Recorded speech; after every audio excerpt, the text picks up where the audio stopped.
না সে তোমরাই বলো, সান্নিক সোনা হচ্ছে এখন স্নান করতে যাবে, তো স্নান করতে যাওয়ার আগে এত আদর কে খায়? এত আদর কে খায়?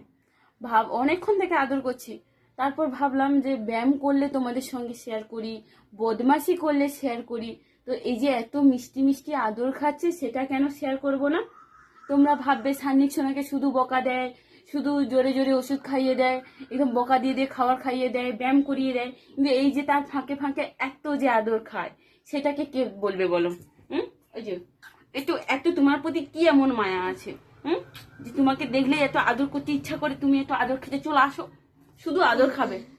শুধু এক্ষুনি যদি খাবারটা খাওয়াতে বসো তাহলে আর মুখ খুলছে না, মুখ কোন দিকে থাকবে আর খাবারের হাত কোন দিকে থাকবে তার নেই ঠিক, কিন্তু আদর খেতে বলো তার বেলা একদম উস্তাদ লোক। এই যে সবাইকে বলে দাও, বলো মিমি তোমাদের স্নান হয়েছে, খাওয়া হয়েছে, মামু মিমি সবাইকে